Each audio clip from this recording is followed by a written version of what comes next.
Black Star Network is here. Hold no punches. I'm real revolutionary right now. Black power. Support this man, Black Media. He makes sure that our stories are told. Thank you for being the voice of Black America, Roland. Stay black. I love y'all. All momentum we have now, we have to keep this going. The video looks phenomenal. See, this difference between Black Star Network and black-owned media and something like CNN. You can't be black-owned media and be scared. It's time to be smart. Bring your eyeballs home. You dig?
Today is Monday, March 13th, 2023. Coming up on Roland Martin Unfiltered, streaming live on the Black Star Network. A major bank in Silicon Valley goes under. So why are Republicans, white Republicans, Wall Street Journal, why are they trying to blame this on diversity?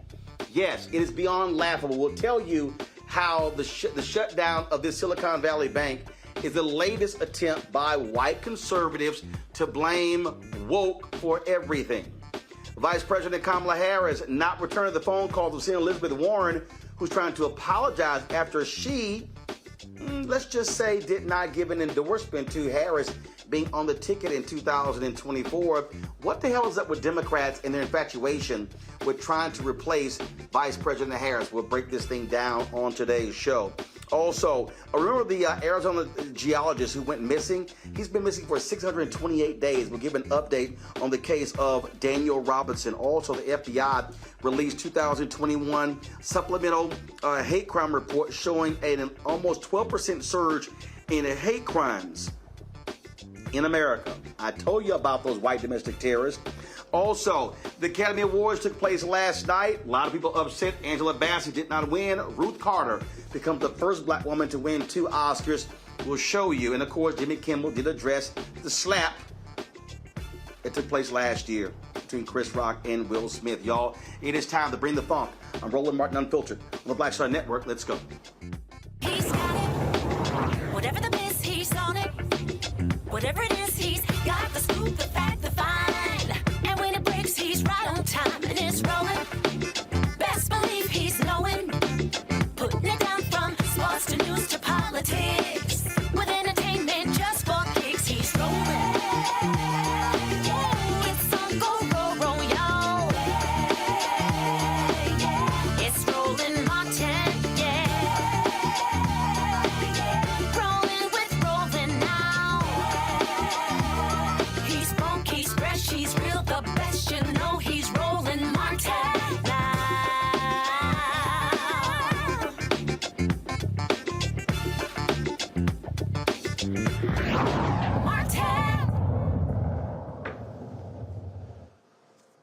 so first Democrats were whining about whether or not President Joe Biden should be on the ticket. Now Democrats are complaining, well, should be Vice President Kamala Harris.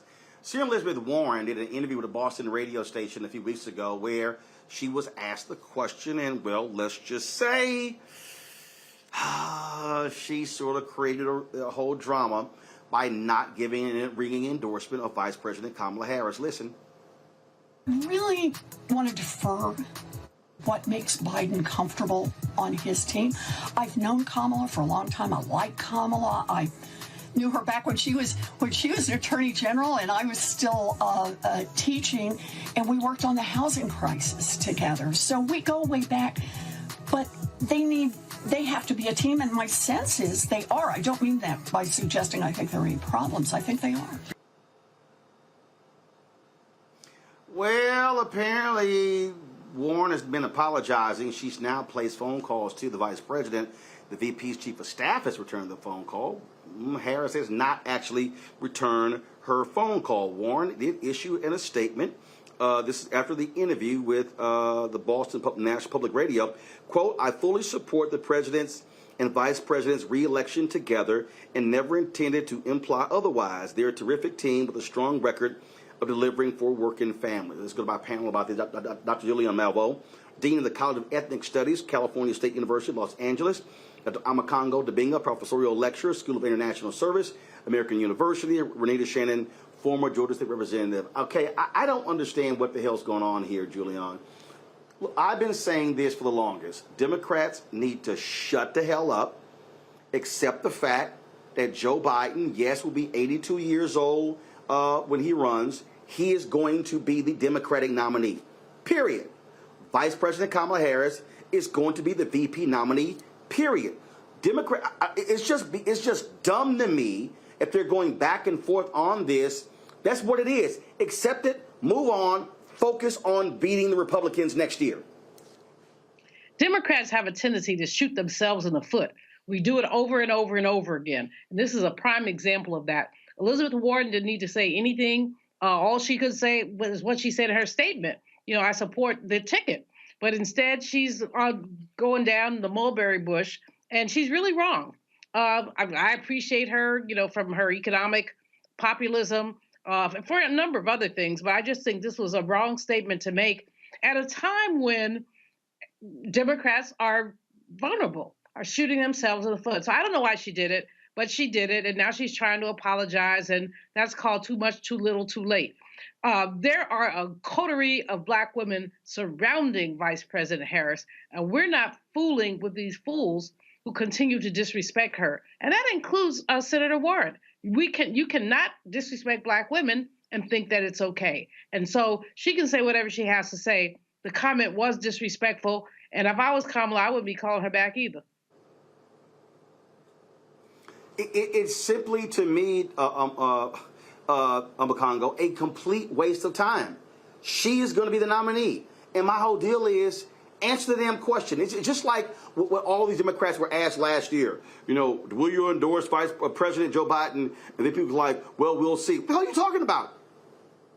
Right. This man is trying to be president for his entire career. You think he's going to voluntarily give up the most powerful office in the world? Ain't going to happen. He's running, barring anything health-wise. He's running, she's running. Democrats, suck it up. And quite honestly, it's really frustrating because it actually is bringing me back to the whole situation with Obama and Hillary when Democrats got into a big fight at the Wardman Hotel and people were talking about, oh, I'm not going to vote for Obama and all of that. And Democrats almost shot themselves in the foot that time, as Dr. Malvo was talking about.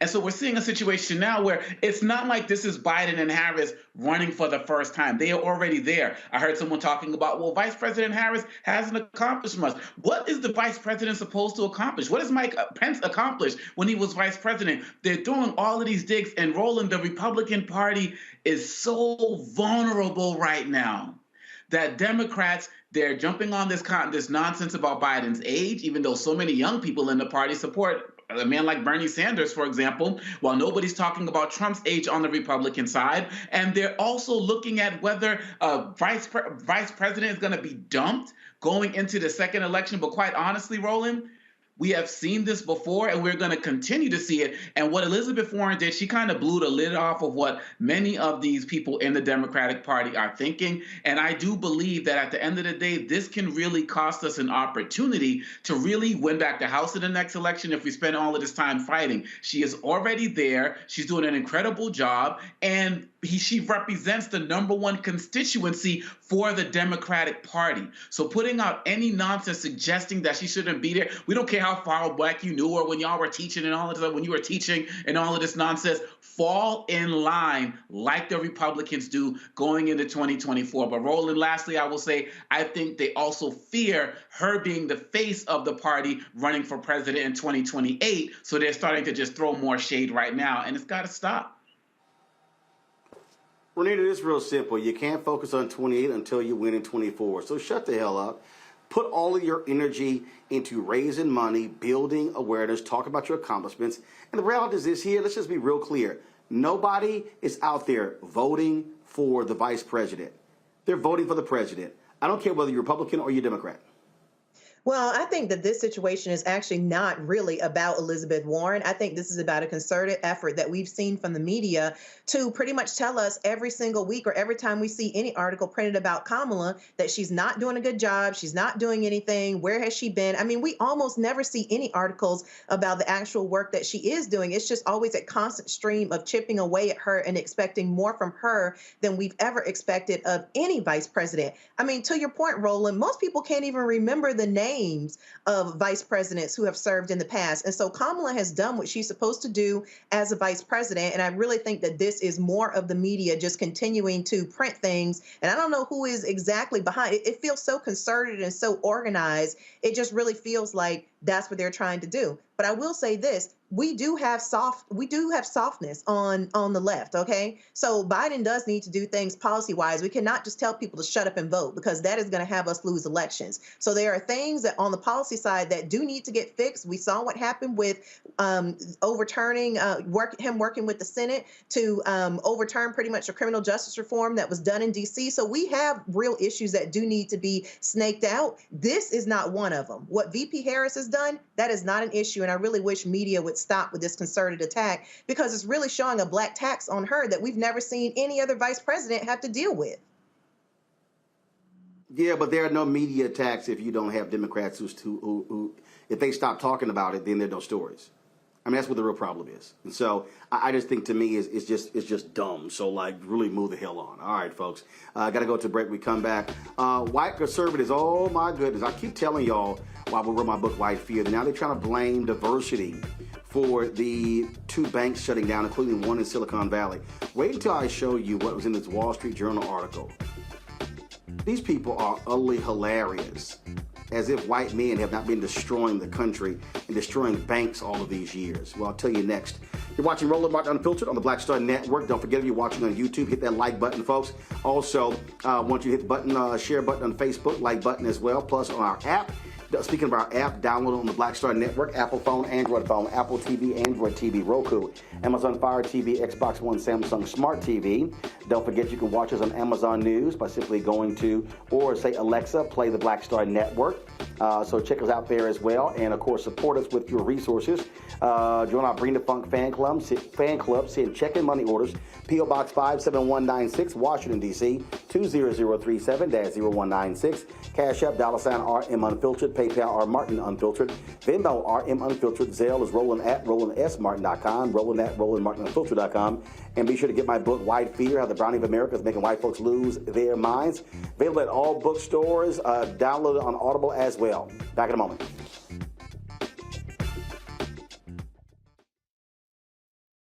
A lot of these corporations or people that are running stuff push black people if they're doing a certain thing. What that does is it creates a butterfly effect of any young kid who, wants to leave any situation they're in, and the only people they see are people that are doing this. So I gotta be a gangster, I gotta shoot, I gotta sell, I gotta do this in order to do it. And it just becomes a cycle. But when someone comes around and is making we don't, they don't want to push it or put money into it. So that's definitely something I'm trying to fix too, is just show there's other avenues. You don't gotta be a rapper, you don't gotta be a ball player. You can be a country singer, you can be an opera singer, you can be a damn whatever, showing the different avenues. And that is possible, and it's hard for people to realize it's possible until someone does.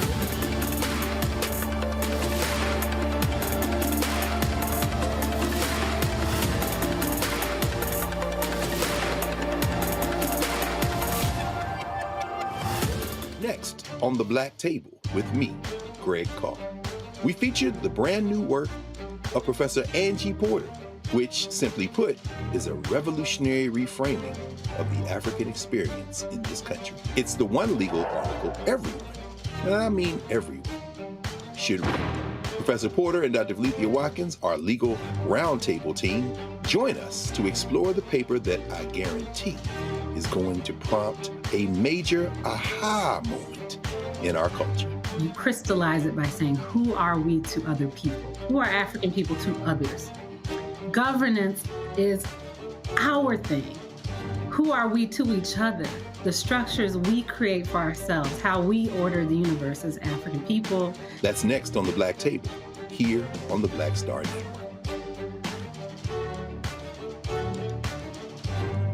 Hi, I'm El DeBarge. Hey, yo, Peace World. What's going on? It's the Love King of R&B, Raheem Devon, and you're watching Roland Martin Unfiltered.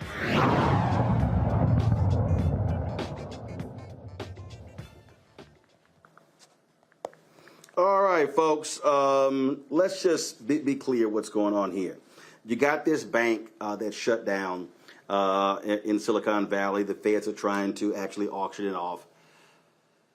But over the weekend, we have seen these conservatives, this Silicon Valley, talk about Silicon Valley Bank, blaming diversity.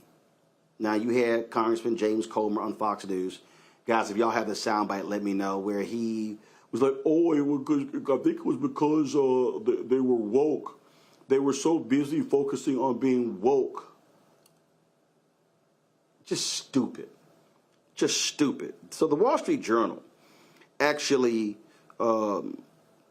puts this nonsense in the article. It is. I mean, if you want to just see just dumb folk, let me just read this comment here, y'all, which is nuts. And again, I told y'all when I wrote my book, White Fear, what was going on, what was happening, what these people are doing.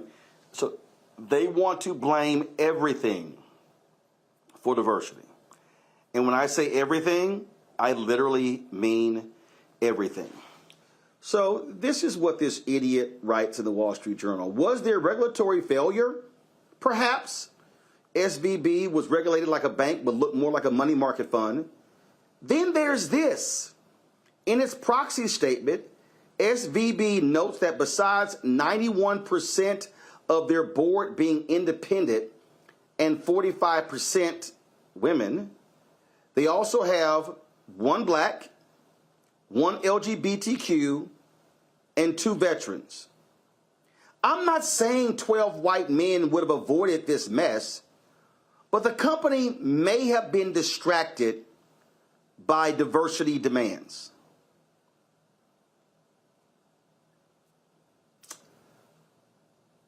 Really? Now, the person who wrote this, because I think that this was an opinion column, and so I think it's worthy of us telling everybody exactly what his name is, and it is Adam Kessler. That's who this is. That's who the writer is. And y'all, he actually wrote that. Now, mind you, it's not just him, but there are a number of other people out here. Again, as I said, over the weekend, you heard several people echoing that, oh, they were a woke bank. They were a woke bank. This, to me, Amakongo, shows the consistent stupidity of these people. As if we have not seen numerous banks in American history just collapse the economy all because of smart-ass white men or wannabe smart white men.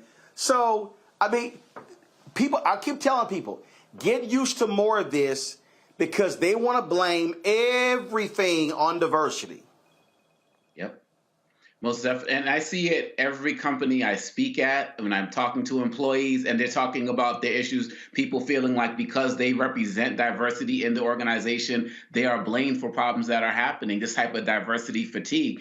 But what's also shameful is the selective memory and the short-term memory, because as far as I can tell, there wasn't a lot of diversity in 2008 when we had the Great Recession and these banks were being run into the ground and people deemed them too big to fail. Historically, these banks have been run by white men, the majority of white men have run these banks. And so they want to forget that. They want to completely act like none of that ever happened. And really, at the end of the day, they're also talking about the fact that we need to start getting rid of this woke idea, but they never define woke. And that's why every time you say it, Roland, you're saying it in a way like you guys are just fools just by taking this slang term and making it policy. So whatever happens, if there's an issue with the airlines, it's woke. If there's an issue with infrastructure, it's woke. And if it's an issue with schools, it's woke. And if it's an issue with the banks, it's woke. These guys, and just like what we see with the Republicans in the House, all they have is culture wars and slang terms such as woke, Florida, where woke comes to die.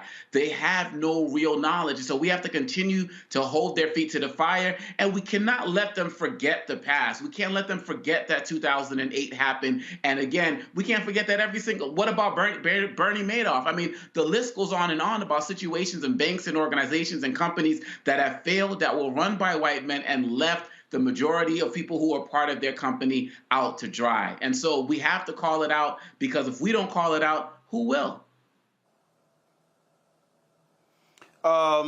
His name is Andy Kessler, Renita, and it's just stupid. And again, these white folks are absolutely crazy. I mean, they just want to throw, oh yeah, it's woke. That's it. It's woke. That's it. Oh, climate change. Ooh, woke. Let's see here. Oh, that's right. The rail car accident in Ohio. Ooh, that was woke. Let's see here. Why did the Philadelphia Eagles not win a Super Bowl? Damn it, they're too woke. These people are nuts. Absolutely. But, you know, Amakongo hit the nail on the head about what's really going on. I'm going to extend what he was saying if he doesn't mind. But there are reasons that they are doing this. And the number one reason is because they have the most to lose by not blaming it on woke. Just like Amakongo mentioned, when you talk about diversity and making sure that these boards are diverse, diversity never means adding more straight white Christian men. That's not something that we have too much of anywhere, whether you talk about government, where you talk about these bank boards, whatever it is, that does not mean adding more straight white men. Second thing is that I think they also are trying to distract from the general public, again, looking at these banks fail and watching the government rush to their defense to bail them out. And so what they don't want to have happen is for the general public to get riled up again and realize that banks always want to privatize profit, but they want to socialize losses. And so they have a lot of incentive to pretty much try to distract the public and blame it on anything other than what it actually is. And last but not least, I'm not surprised that folks like Ron DeSantis are blaming it on woke and this guy who wrote the article, because Republicans, that is a part of what used to be a part of their consistent, what they would work for legislatively is to make sure that there are no regulations and that the banks and that everything is allowed to run with unfettered capitalism. Of course, unless you actually need a bailout for something, then it's, hey, let's involve the government more. And so they are the ones with the most to lose in this. And so this is all really just a distraction. These folks here, Julian, are so laughable because, oh yeah, then I'm not saying 12 white men. First of all, look at the senior leadership of this bank. White men, white men, white men, white men, white men, white men, white men, white men. Oh, but now it's the board. Oh, the board's diverse, so that could be one of the reasons. Go to hell, Andy Kessler. You know, Roland, the thing about this bank's failure is that they failed because they had poor management practices. So you look at the CEO of the bank, you don't look at the board. What did they do? They lent money, they borrowed money at a very low interest rate, and interest rates rose, so they were losing money. That's number one. Number two, they were heavily invested in the tech sector, and diversify your holdings. They did not do that. They were heavily invested in tech, and as tech got shaky, so did they. And number three, I don't even know where they get this woke stuff from. First of all, the word woke has been abused. It's not whether you're woke, it's what you do when you get out of bed. So all these people talking, we don't like progressives, we don't like diversity, we don't like critical race theory, we don't like black studies, and so we all woke. Nope. But if you look at this bank and look at what they did, they had poor business practices. And those poor business practices came down and bit them in the booty. Not only did they have poor business practices, but then they put out a call, we got to raise $2 billion or we're going to be in trouble. Well, when you say that, guess what you do? You cause a run on your bank. There were other ways to raise the money if they needed to raise the money, because basically the Fed requires you to have, based on how many loans you have to have so many reserves. And basically they bake their own cake. When they put it out there, we got to raise all this money. Their basic depositors like, oh, wait a minute now, maybe I better move my money. And that's what people did. So this Andy, whatever his name is, he obviously has no discernment and has no economic analytical skills. Because if he did, he would say, why did this bank fail? Had nothing whatsoever to do with any kind of diversity. And again, as both Obakongo and Renita have said, if you look at the history of bank failures, Black people have not been running those banks. LGBTQIA people have not been running those banks. Well, look, here, about white people, white men to be exact. Here's a video. Here's a video of Ron DeSantis weighing in this fool. But, Governor, I want to get your take on what appears to be another emergency unfolding this morning, and that is around this Silicon Valley Bank and its failure. You took on the insurance crisis in Florida last year, tackling what was becoming a property insurance issue. How worried are you about Florida banks and the potential for a run on these banks with the Silicon Valley failure? So I don't have any specific information about any Florida bank similar to Silicon Valley Bank, and hopefully that remains the case. Maria, it appears to me, this bank, they're so concerned with DEI and politics and all kinds of stuff. I think that really diverted from them focusing on their core mission. I also look at it and say, we have such a morass of federal regulations. We have a massive federal bureaucracy, and yet they never seem to be able to be there when we need them to be able to prevent something like that. Two things for this dumbass. Ron DeSantis don't know jack about this bank, don't know jack about DEI or anything. Two, the laws were actually loosened under Donald Trump. Dodd-Frank was loosened, making what took place possible. But that's what happens when you read. Y'all, I keep telling y'all what these people are trying to do. They want to attack any advance of people of color in this country, and they're going to continue this nonsense, and we better be prepared for this battle. Got to go to the break. We'll be back. Roland Martin Unfiltered on the Black Star Network. On the next Get Wealthy with me, Deborah Owens, America's Wealth Coach, we've seen the headline. Major tech companies laying off.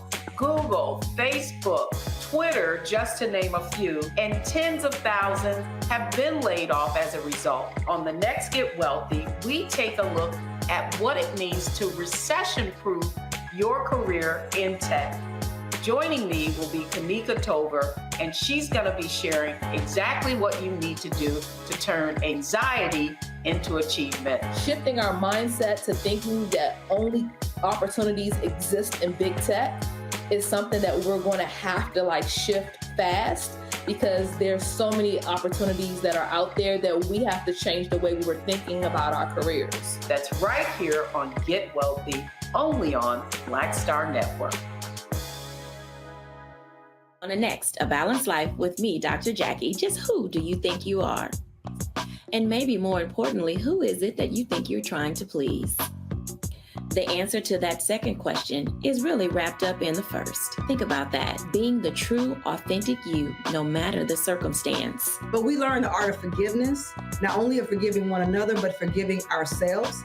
And we also learn how to love ourselves so that we can love each other. That's next on A Balanced Life, here on Black Star Network. Pull up a chair, take your seat. The Black Table. with me, Dr. Greg Carr, here on the Black Star Network. Every week, we'll take a deeper dive into the world we're living in. Join the conversation only on the Black Star Network. Hey, I'm Deion Cole from Blackest. What's up? I'm Lance Gross, and you're watching Roland Martin Unfiltered.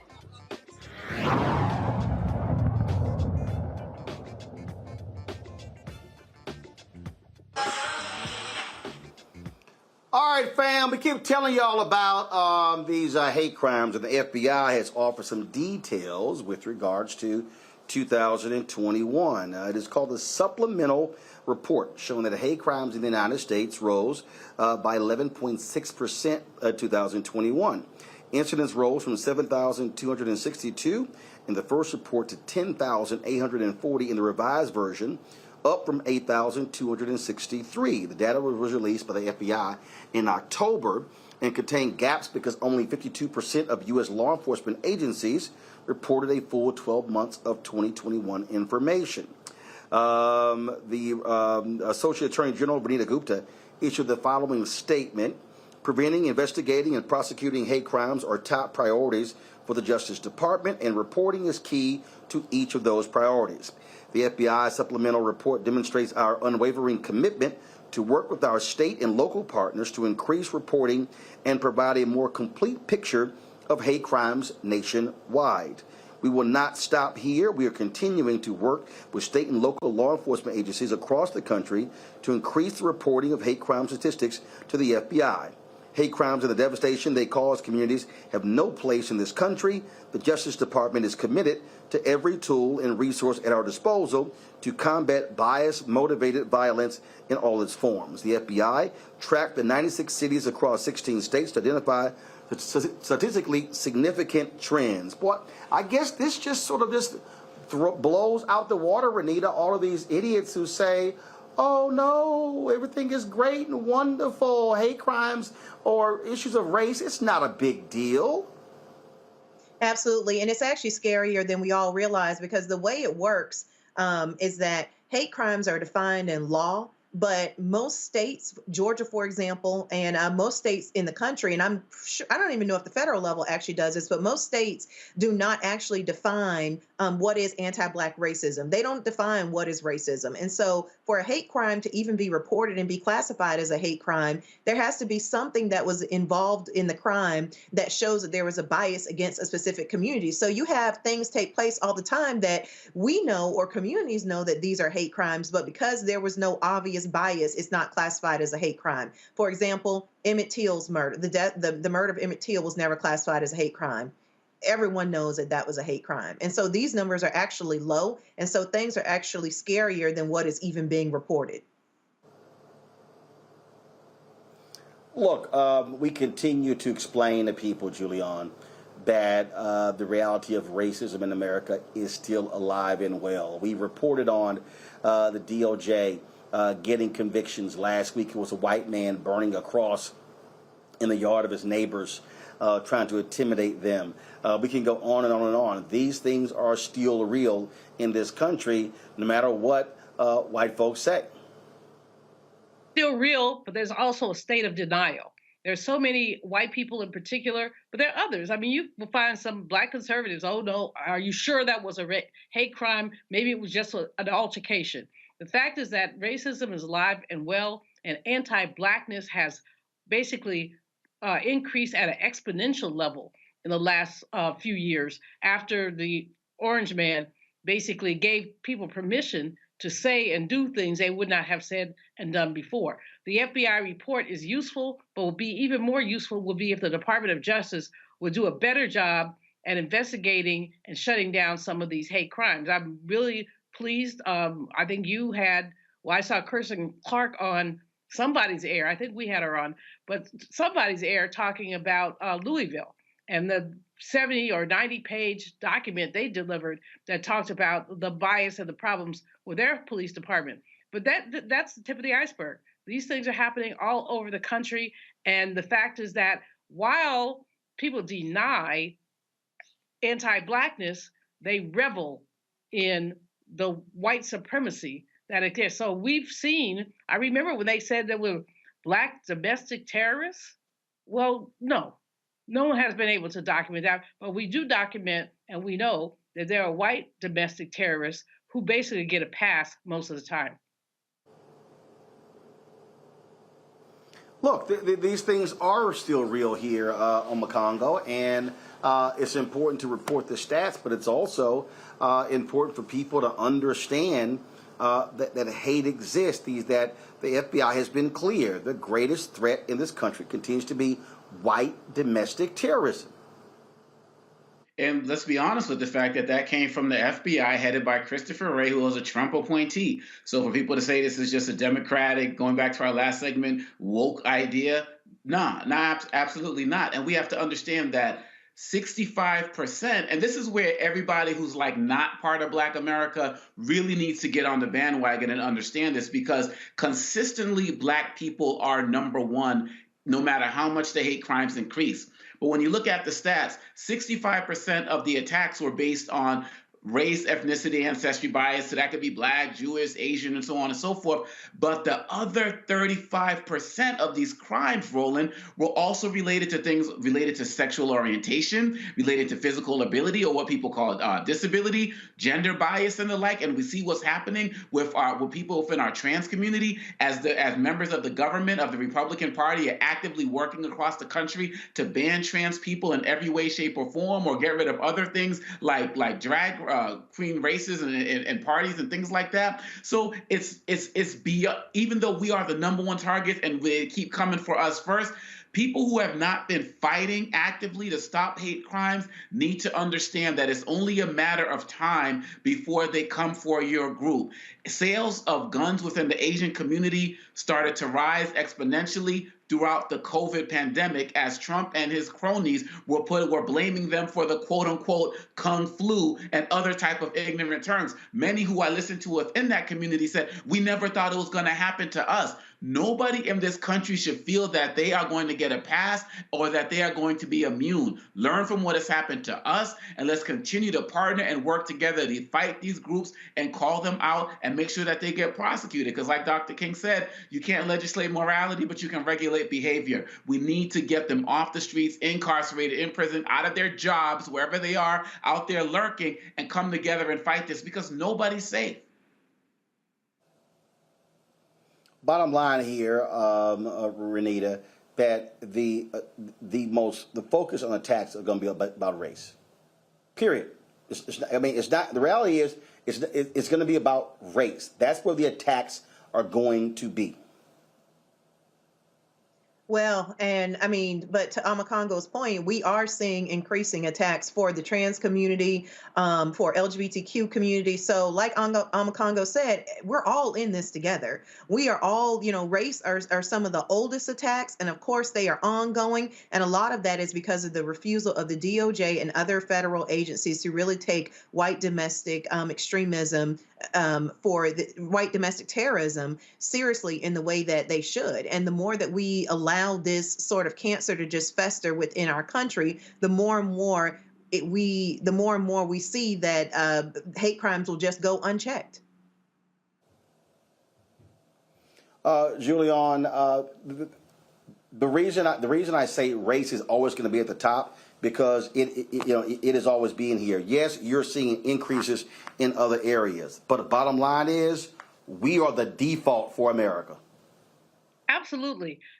Obakongo was right when he points out that there are all kinds of hate crimes and they don't all have anything to do with Black people, but we are America's original sin. And we can go through history. We don't have to call the role of the recent killings of Black people by police. We can go all the way back through our history. We can look at economic violence and the lynchings that occurred. People have used our race to excuse their ways to oppress. I mean, I'm reading this historical stuff now. I don't know why, just to make myself crazy. But when you look at some of the stuff, the ways that Black people have been treated systematically, and the people who pick those attitudes up and continue to deal with them. So I don't really care that much about old racists. They gonna die.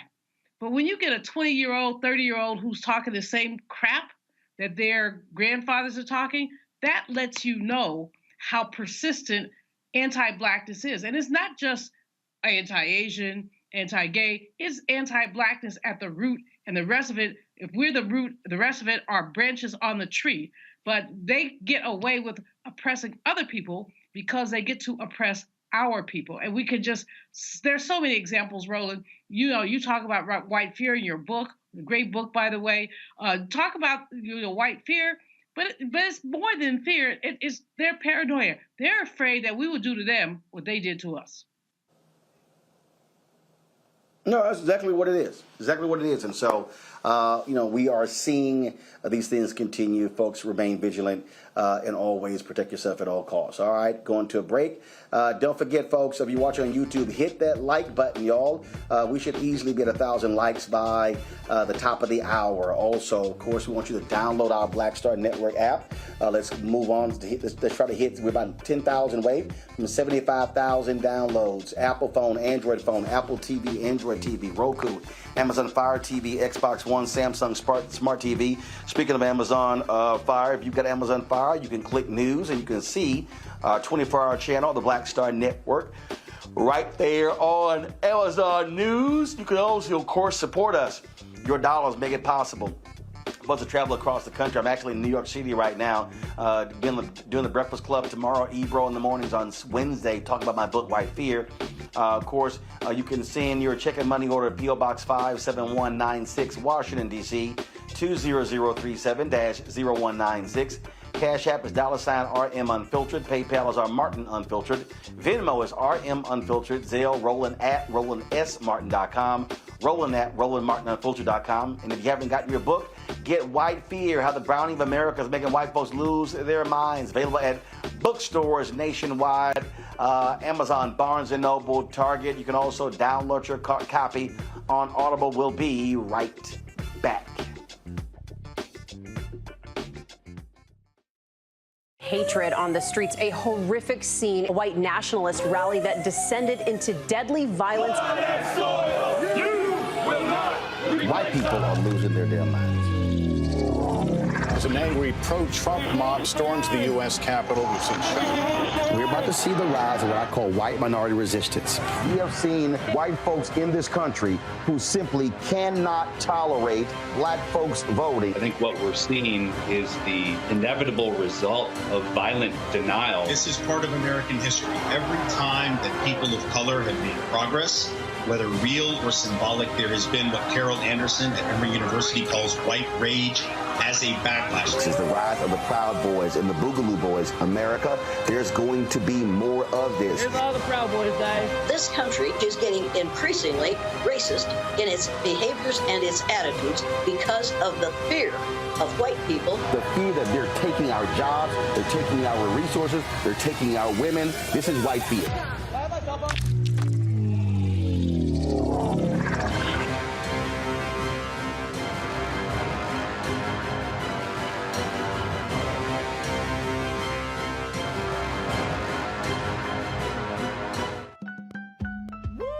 We're all impacted by the culture, whether we know it or not. From politics to music and entertainment, it's a huge part of our lives, and we're going to talk about it every day right here on The Culture with me, Faraji Muhammad, only on the Black Star Network.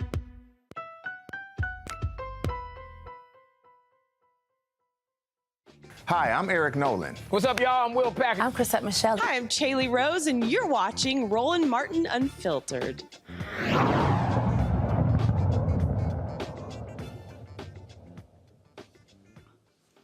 All right, folks, welcome back to Roland Martin Unfiltered on the Black Star Network. Again, just a reminder to folks, we're trying to hit 75,000 downloads and get to 100,000. So be sure to download our Black Star Network app, Apple phone, Android phone, Apple TV, Android TV, Roku, Amazon Fire TV, Xbox One, Samsung Smart TV. Download on all of those platforms. Folks, pull the graphic up, please. Thank you very much. Download all of those platforms and be sure to get that. And so we want to hit that, folks, as we continue to build our 24/7 Black News and Information Network. All right, folks, let's go to some headlines here. In Newark, New Jersey, they unveil a monument to African-American pioneer Harriet Tubman. The steel 25-foot-tall monument is titled Shadow of a Face, features timelines of Harriet Tubman's life and Newark's abolitionist history with audio narration by Newark native Queen Latifah, who attended the unveiling ceremony last week. This is going to replace a Christopher Columbus statue that was removed in 2020. Nina Cook-John, the architect who designed the monument, said that if the statue is meant to evoke feelings of awe, curiosity, and a sense of connection, Newark residents participated in the celebration by buying bricks placed on the monument's wall, which shares their personal stories and how they resonate with the history of Newark. That, to me, is a great idea, Julian. And, of course, hell yeah, replace one of Christopher Columbus who didn't find a damn thing, because you can't find something that was already here. Plus, he was lost. At the end of the day, the dude was lost. He was a drunk and he was lost. He had no redeeming social value whatsoever except for make Italians feel good. So, bye, Christopher. Hello, Harriet. More importantly, Harriet Tubman, we still don't have the $20 bill that we wanted, that the Treasury passed on, said they were going to do, and then under the Orange Man, they took it away. We can't lift her up enough. She basically led enslaved people out of enslavement. I just got a T-shirt the other day that says, "Don't argue with anybody that Harriet would have shot." And that's just a powerful kind of statement about some of the bickering we have in our community. Some people were leaving enslavement, then they want to go back. And sister said, no, I will shoot your behind. That's the end of that. So this is one of the kind of pieces of news, Roland, that makes me smile. It just makes me say yes. In Women's History Month, with lifting up a Black woman that many have tried to deny, let's get it on. All right, folks, let's talk about this story here, which is kind of interesting, and that is dealing with Malcolm X. The University of Rhode Island, they removed a partial Malcolm X quote that sparked a student protest. The University of Rhode Island, of course, the quote was on the facade of its Robert L. Carruthers Library. This was after 30 years after members of the school's Black Student Leadership Group protested because the shortened version misrepresented the fuller meaning of the message.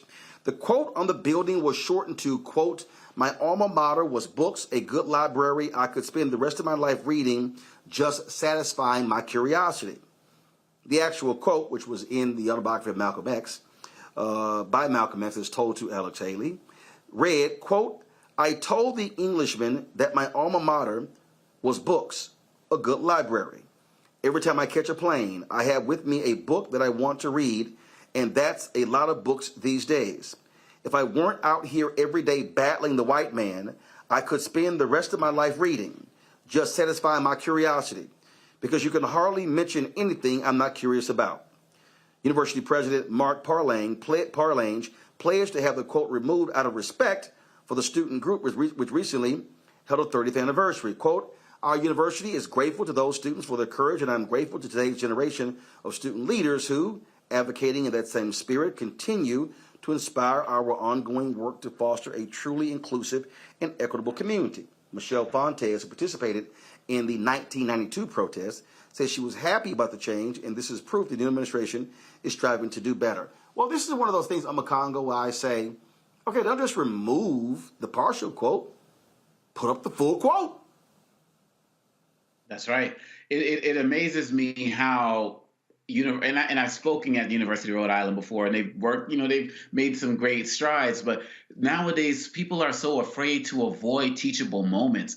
And at a university, that should be the number one priority. I remember when the Dr. King statue was being erected here in D.C., and they said, well, they had a quote. They just had the partial quote saying, "I was a drum major for justice or change." And Maya Angelou was like, "No, have the whole thing there. If these quotations are going to speak about our history and speak about who we are, they have to be complete." And this also ties in with the Harriet Tubman story that you just shared as well. Our story cannot be shortened or minimized or hyphenated to look good on a building. Malcolm X is one of our heroes. As Ossie Davis said, our Black Shining Prince. And so really at the end of the day, these quotations, they are invitations. They are invitations to learn about the history that so many states and legislators are trying to remove. They are invitations for next generations to really do a better job of understanding these people. And when Jon Stewart talks about America's racial wallpaper as it relates to buildings named after Confederate soldiers and Columbus Day and all of these monuments, we need to continue the fight to replace this racist history that's visual everywhere with stories about our own people who fought to make this country better for everyone. And we can't minimize it by shortening or minimizing the quotations and denying a history that our children and all children are already not getting enough of. Now, folks, check this story out here. The Biden-Harris administration is looking to update the U.S. race and ethnicity standard. This will be the first time since 1997. The White House Office of Management and Budget is going to host 3 virtual town halls this week. The federal government standards were created to collect consistent race and ethnicity data across federal agencies when handling censuses, national surveys, and application forms for government benefits. Some advocates have been pushing for combining the race to address confusion and conflating the population of one ethnic group under the 1997 standards, which encourages people of Middle Eastern and North African or MENA groups to identify as white. And some advocates have called for eliminating the terms white and black altogether. The White House's Offices of Management and Budget will decide on new classifications next year. Your thoughts, Renita? Well, somebody who has a sociology background like myself, this is really important, and I support that they are looking at revising these categories. And the reason why I say that is because the only way that you can actually track discrimination and bias that happens in the workplace, or, for example, in receiving government benefits, is by you have to track it with data. And so it's very important that we continue to track which communities are receiving, being charged higher rates for loans, for example, which communities are, facing different disparities. It's very important that we have correct data so that we can work towards this equity and justice that we're saying that we're about as a country. I mean, this is an example of actions needing to match rhetoric. And so I'm glad to see this. I'm sure that this is going to make the heads of conservatives pop off. As I saw in one report discussing this, folks were saying, let's just get rid of all the categories. Well, if you get rid of all the categories, there's no way to track discrimination, which some folks would like for us to stop tracking that because they just want everybody to shut up and be quiet and move past it. And so these things are really, really important when it comes to making sure that all communities are being treated fairly. And of course, with Black folks having had the most discrimination, faced the most discrimination in this country, we have a long ways to go to make sure that every single part of our life has equity in it, just like the rest of the country.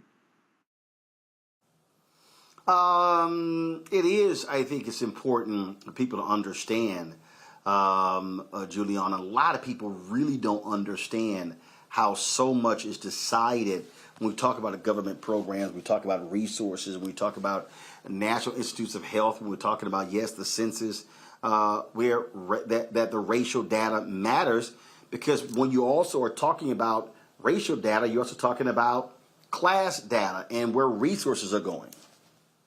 You know, a lot of people say you can't miss what you can't measure, but we have to measure what's going on in our country in terms of not only race, ethnicity, gender, class. We have to be able to measure that.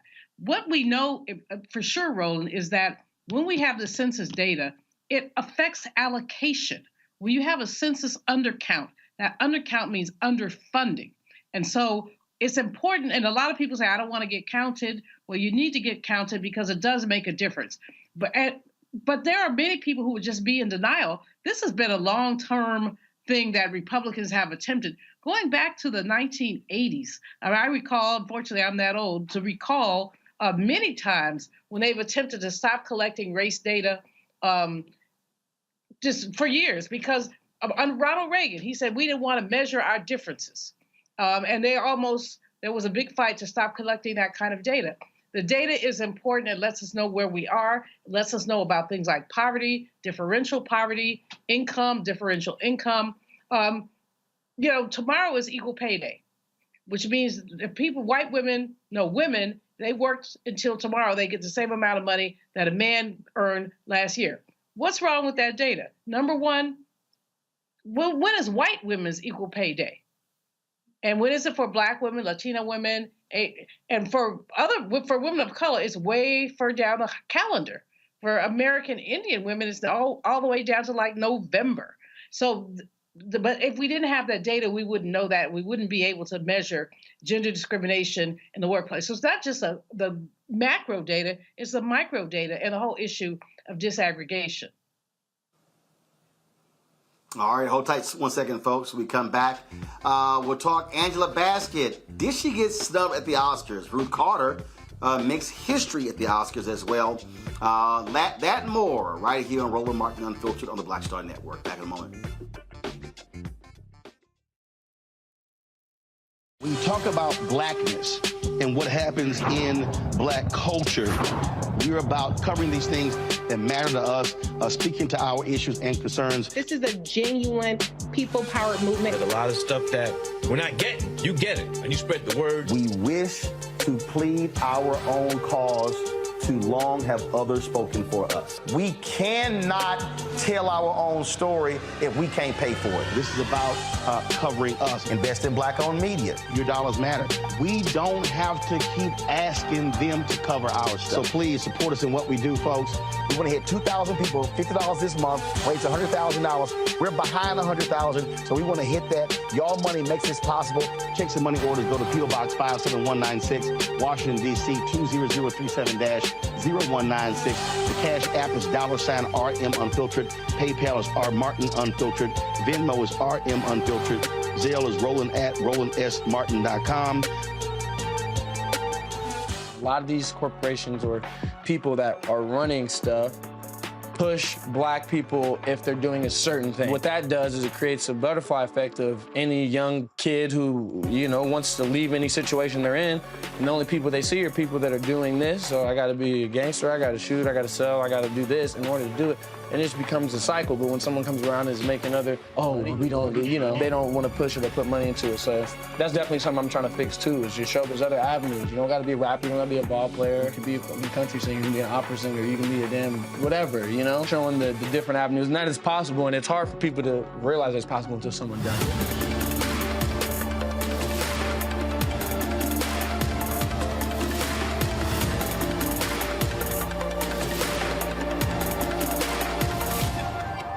Going on. This is Tobias Trevelyan. Hey, I'm Amber Stevens-West. Yo, what up, y'all? This is Jay Ellis, and you're watching Roland Martin Unfiltered.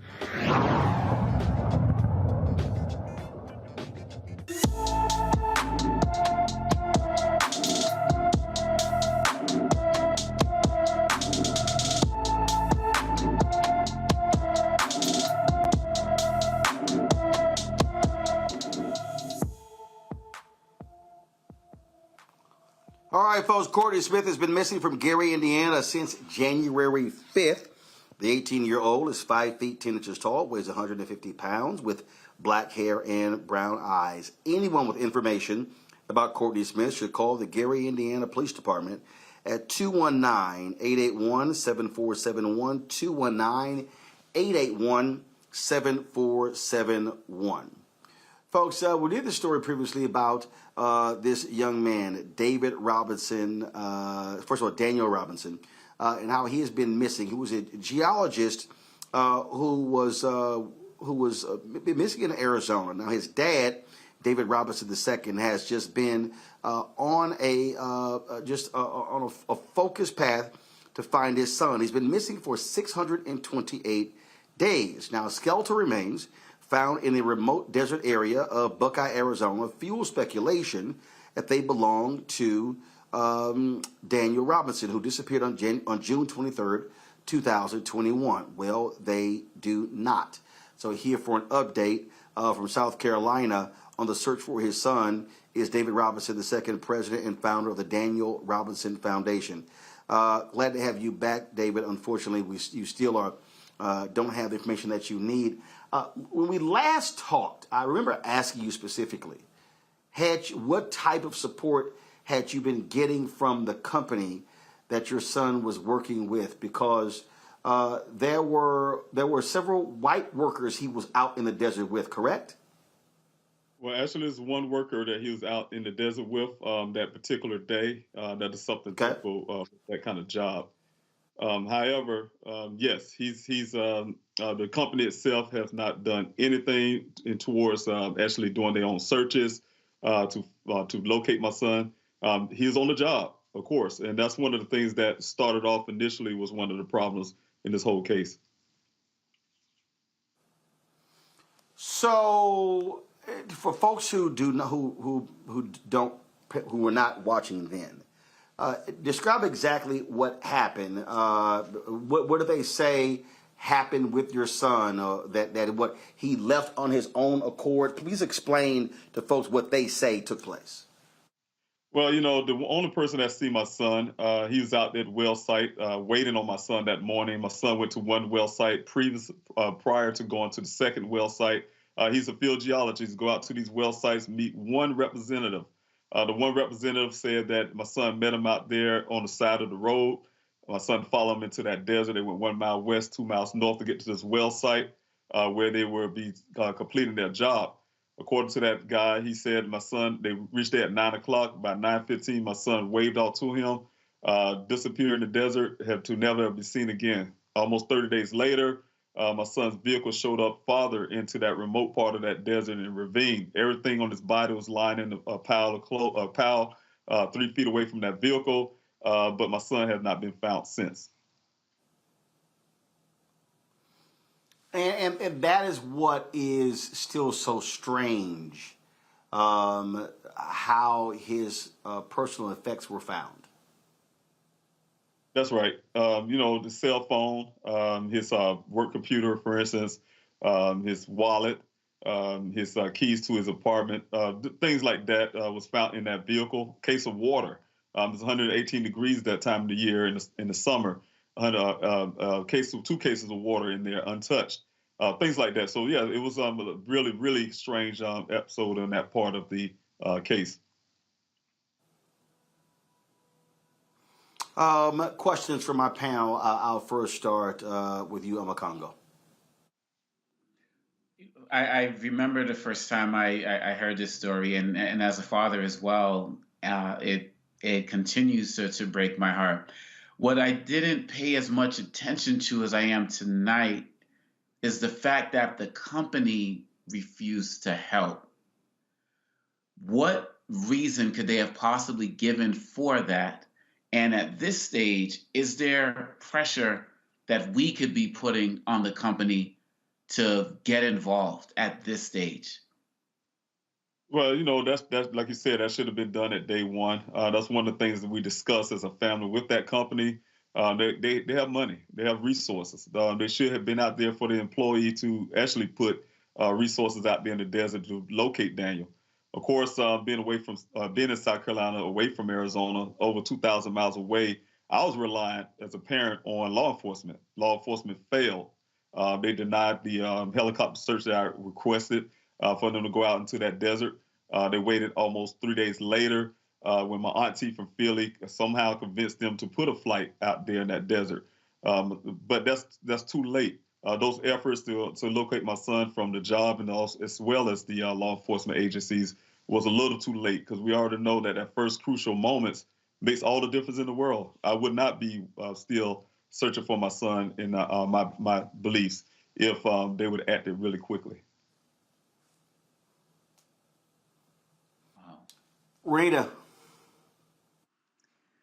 Yeah, just a couple questions around what happened. So I heard that the person who works for his same employer said that they saw him around 9:15, then they didn't see him anymore. But did anybody else report having seen him after that person initially saw him?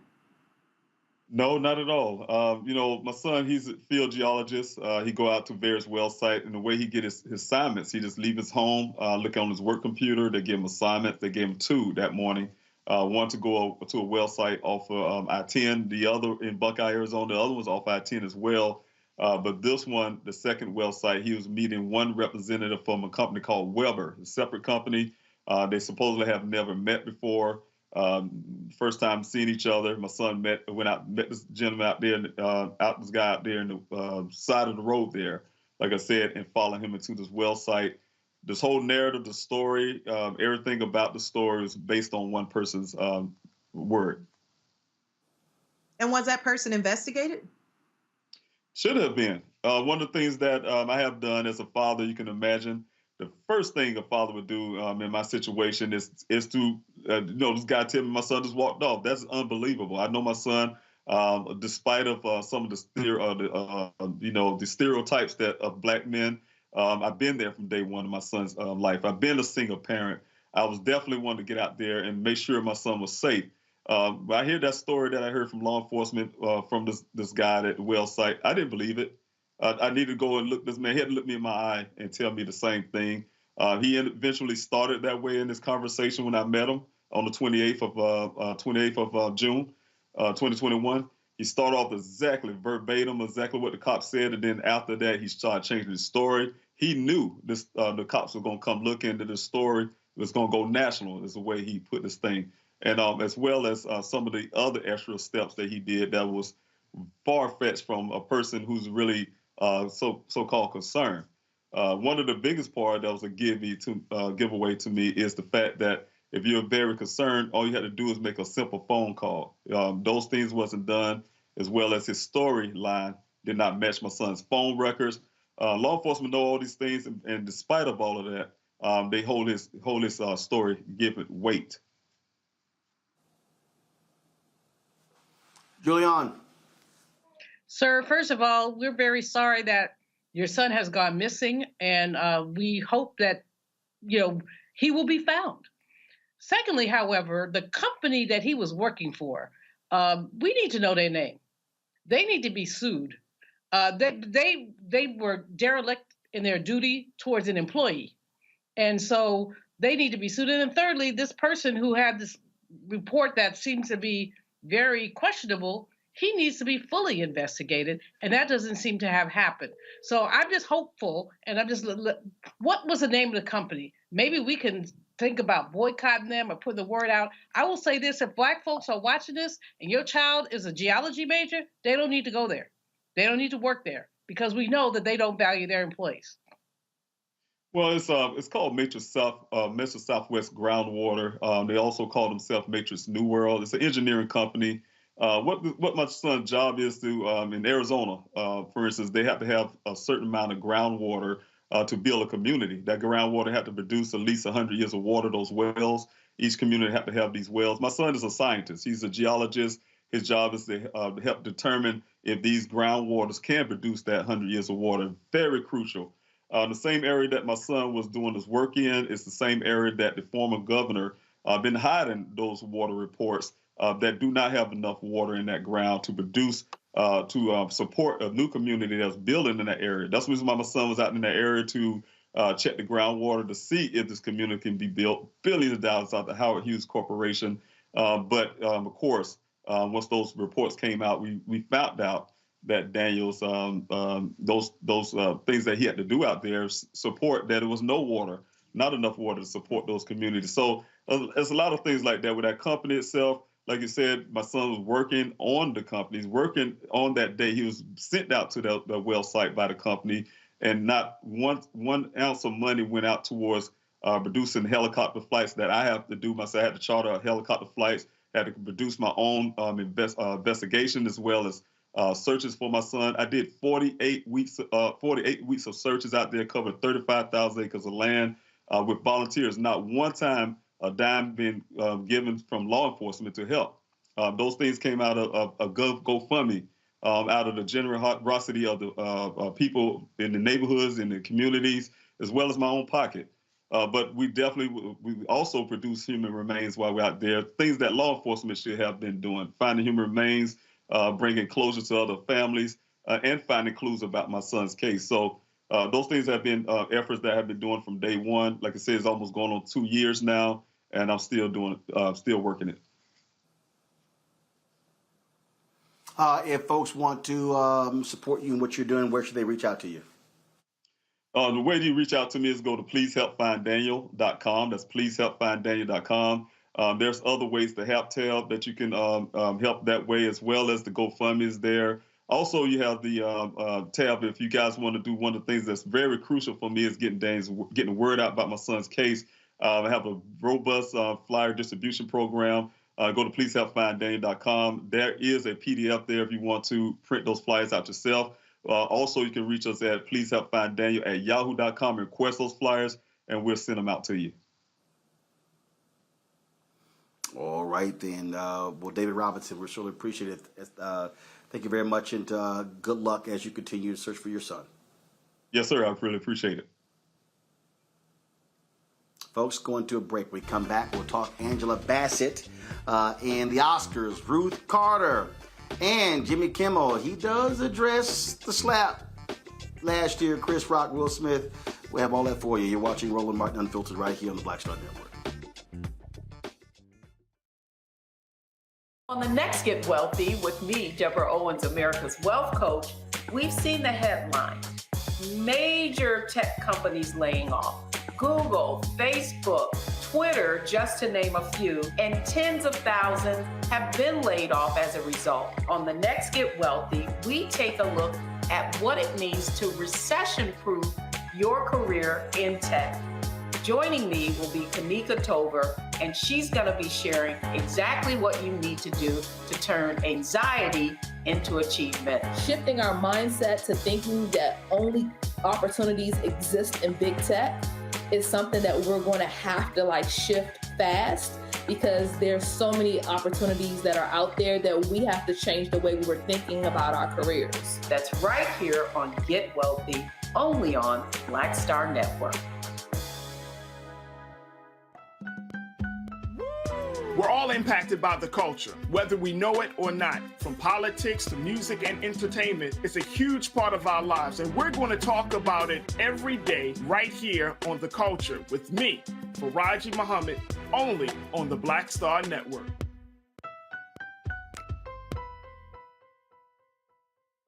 On the next, A Balanced Life with me, Dr. Jackie, just who do you think you are? And maybe more importantly, who is it that you think you're trying to please? The answer to that second question is really wrapped up in the first. Think about that, being the true, authentic you, no matter the circumstance. But we learn the art of forgiveness, not only of forgiving one another, but forgiving ourselves. And we also learn how to love ourselves so that we can love each other. That's next on A Balanced Life, here on Black Star Network. Hi, I'm Amber Stevens-West from The Carmichael Show. Hi, my name is LaToya Luckett, and you're watching Roland Martin Unfiltered.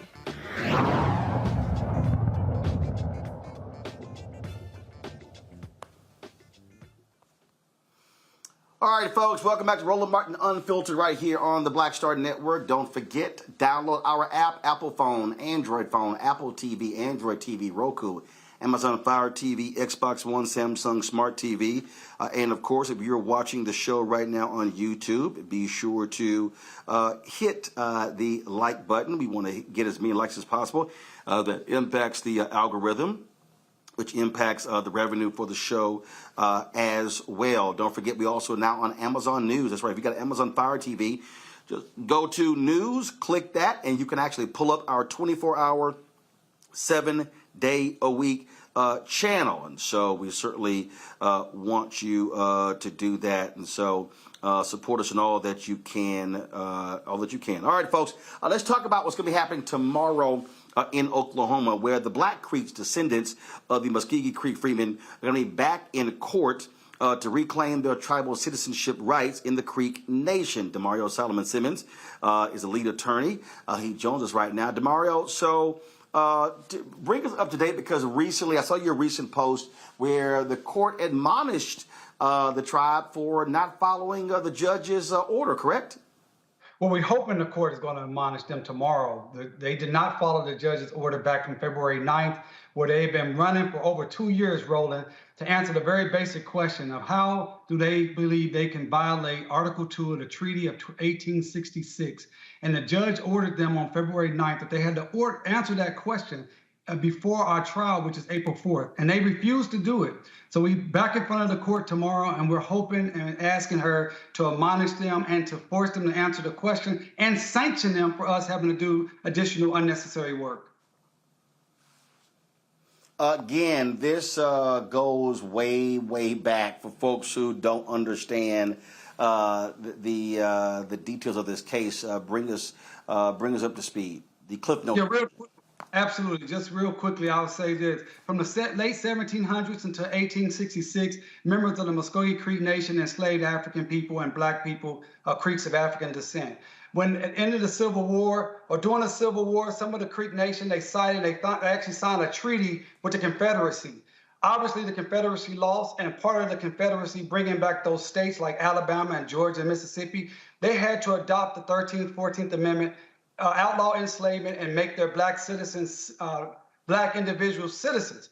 Well, in the Creek Nation, it was the same thing. According to the Treaty of 1866, Article 2, they had to adopt their Black members as citizens. They had to stop enslavement. The Creek Nation adhered to that until 1979. In 1979, they decided they no longer, quote unquote, wanted us Negroes. And therefore, they kicked us out the nation illegally. We've been fighting that ever since. And that's what this trial is about on April 4th. And just imagine this, Roland, everyone that's listening. Just imagine if Georgia or Alabama or Florida or Texas tomorrow said, you know what? We're no longer going to adhere to the 14th Amendment. You Negroes are no longer citizens of the state of Texas. That is what the Creek Nation is doing. It is Confederate members of the Creek Nation who want to keep this white supremacist mentality and keep Creeks of African descent like myself and thousands of other Creeks from having our rightful citizenship and access to millions of dollars in benefits annually. And when we say benefits, again, explain that to folks who don't understand this history.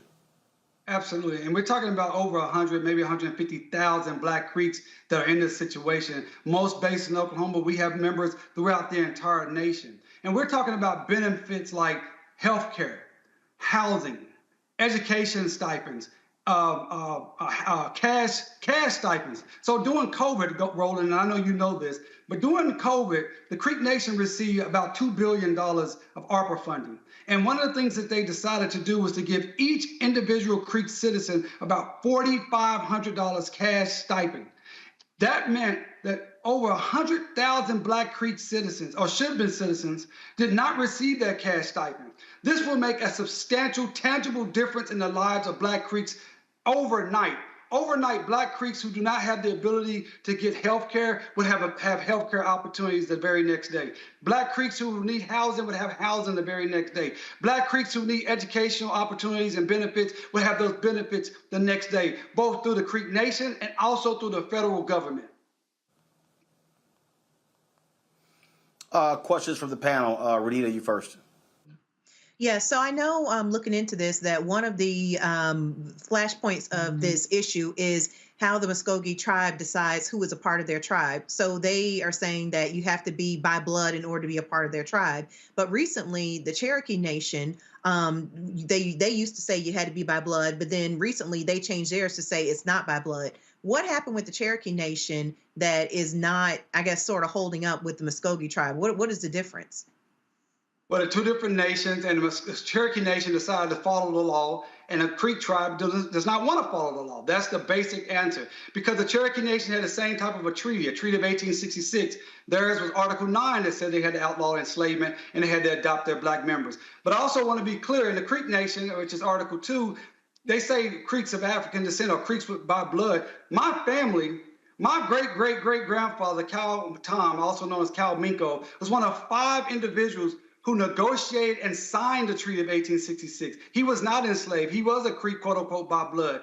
But because we were put on the Creek Freedmen roll by the United States government in 1906, that said we were all just formerly enslaved Africans, the Creek Nation is now utilizing that racist document that the United States created to disenfranchise and kick off Black people that's like myself, who have a documented heritage of Creek Nation going back centuries.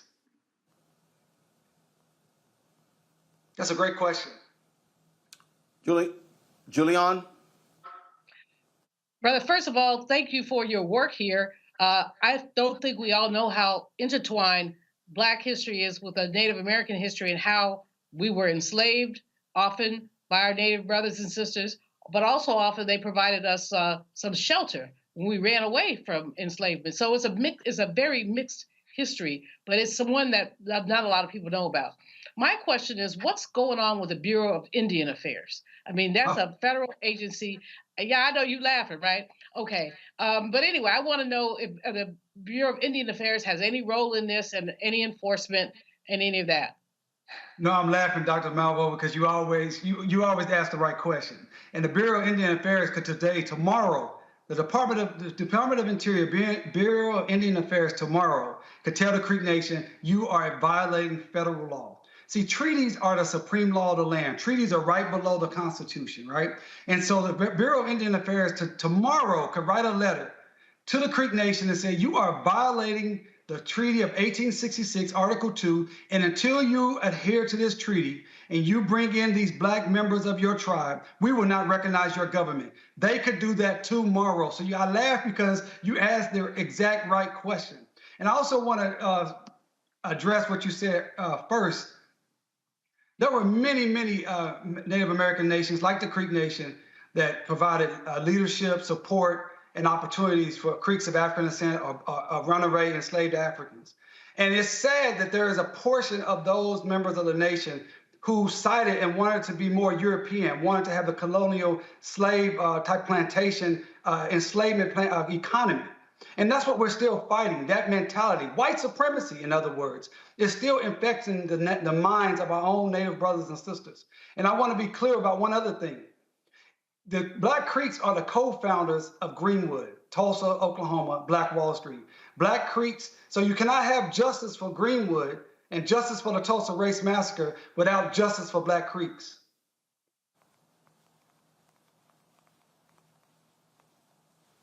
All right, Makongo. So one of the things I found fascinating when I visited the Museum of the American Indian was something I read that said every single treaty that Native groups made with the Europeans were broken in some way, shape, or form. Every single one. So can you speak to the irony of the fact that now you have this Creek Nation on this side not acknowledging a treaty that they made with their own people? Man, great questions. Absolutely. The hypocrisy is overwhelming, right? In fact, some of the audience may have heard of the McGirt decision. That was a decision that happened a couple of years ago where the Supreme Court ruled that Northeast Oklahoma is still Indian territory. And that was a case that was involving the Muskogee Creek Nation, the same nation we are in court with today. And the Muskogee Creek Nation was making that argument that Article 3 of the Treaty of 1866 was still good law. Therefore, the state of Oklahoma does not have the authority, the jurisdiction to charge criminally Creek Nation citizens. And they argued that successfully all the way to the United States Supreme Court. Yet, when it comes to Article 2 of that same treaty, they want to ignore it. They want to say that does not matter here. And that's why the actions of the Creek Nation is not only illegal, it's not only racist and discriminatory, but it's a threat to all Indian law throughout this entire country because all the Native American tribes are fighting to uphold their treaties. And the Creek Nation wants to be able to say, well, we are going to decide we're just going to ignore Article 2. And if they're allowed to get away with that, then the United States of America will have the moral opportunity to continue to not do what they're supposed to do for all other Native American tribes. So that's an excellent question.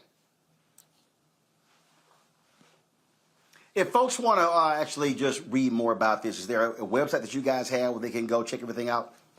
Absolutely. They can go to justiceforblackcreeks.org. That's justiceforblackcreek.org.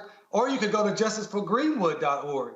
justiceforgreenwood.org. So like you said, Roland, we have a big hearing tomorrow in Okmulgee, which is about 45 minutes away from Tulsa. That's tomorrow on the 14th. We have a big trial that's scheduled from April 4th to April 7th. We're expecting a large turnout, lots of people coming in from out of town, congressional members. But I want to just reiterate, justiceforblackcreeks.org. We cannot have justice for Greenwood without justice for Black Creeks. So everyone that wants to see a form of justice for Black people, this is a form of reparations, guys. These people enslaved Black folks.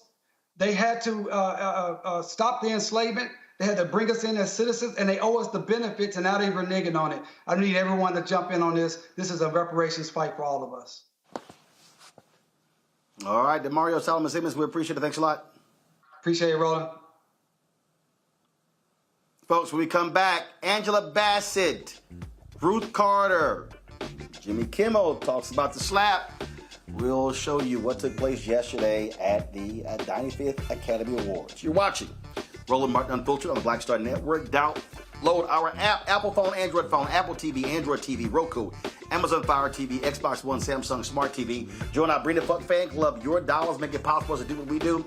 Folks, we literally have to raise about $100,000 each month from our fan base. And so when you give, trust me, it is making all that we do possible. Not just my show, but the other shows that we have on the Black Star Network, the 24-hour streaming channel, our OTT platform. We got some great things happening. I'm actually here in New York meeting with ad agencies, trying to unlock those dollars. And so we're doing the best that we can to build this Black News and Information Network. Please, folks, send your check and money orders to P.O. Box 57196, Washington, D.C., 20037-0196. Cash App, $RM Unfiltered. PayPal, R Martin Unfiltered. Venmo is RM Unfiltered. Zelle, Roland at RolandSMartin.com. Roland at RolandMartinUnfiltered.com. We'll be right back. Next on The Black Table with me, Greg Carr. We featured the brand new work of Professor Angie Porter, which, simply put, is a revolutionary reframing of the African experience in this country. It's the one legal article everyone, and I mean everyone, should read. Professor Porter and Dr. Valencia Watkins, our legal roundtable team, join us to explore the paper that I guarantee is going to prompt a major aha moment in our culture. You crystallize it by saying, who are we to other people? Who are African people to others? Governance is our thing. Who are we to each other? The structures we create for ourselves, how we order the universe as African people. That's next on The Black Table, here on the Black Star Network.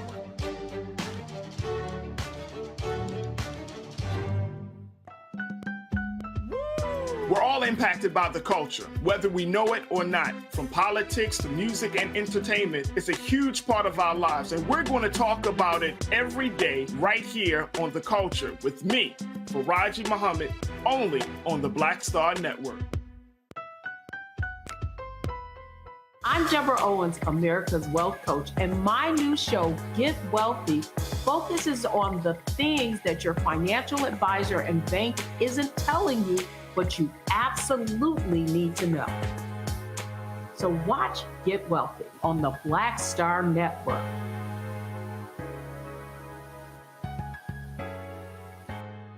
What's up, y'all? I'm Will Packer. I'm Chrisette Michelle. Hi, I'm Chaley Rose, and you're watching Roland Martin Unfiltered.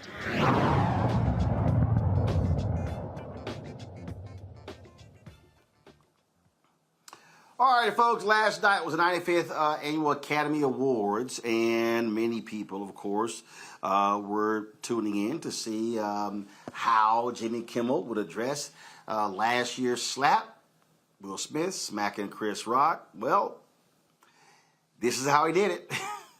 We want you to have fun. We want you to feel safe. And most importantly, we want me to feel safe. So we have strict policies in place. If anyone in this theater commits an act of violence at any point during the show, you will be awarded the Oscar for Best Actor and permitted to give a 19-minute long speech. No, but seriously, the Academy has a crisis team in place. If anything unpredictable or violent happens during the ceremony, just do what you did last year. Nothing. Sit there and do absolutely nothing. Maybe even give the assailant a hug. And if any of you get mad at a joke and decide you want to come up here and get jiggy with it, it's not going to be easy. There are a few of my friends you're going to have to get through first. You're going to have to get through the heavyweight champ, Adonis Creed, before you get to me. You're going to have to do battle with Michelle Yeoh before you get to me. You are going to have to beat the Mandalorian before you get to me. You are going to have to tangle with Spider-Man. You are going to have to tangle with Fableman. And then you're going to have to go through my right-hand man, Guillermo, if you want to get up to this stage. Oh, wait a minute. Hold on, I should say. The other Guillermo, not Del Toro. Yes, that one. Okay, there you go. I know he's cute, but make no mistake, you even so much as wave at me, that sweet little man will beat the Lydia tar out of you, okay? All right, then. Makongo, what did you make of that way to address it? Also, at the end, of course, they had a sign that said consecutive Oscars free of any incidents. They had like 001. Thought that was pretty fun as well. I mean, so, they tastefully dealt with it. But, of course, a comedian is going to make jokes.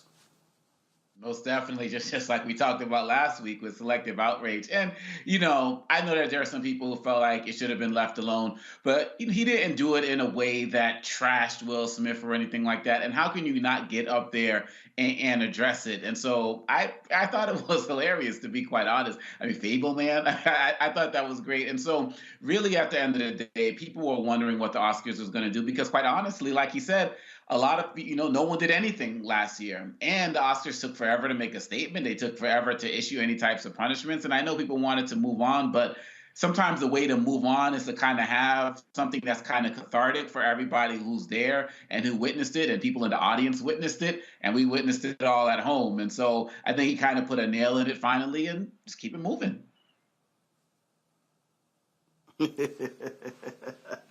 I agree. All right, y'all. So many were watching the Best Supporting Actress category, hoping to see Angela Bassett win it for Black Panther 2. Well, this was her reaction when the winner was named. And the Oscar goes to... Jamie Lee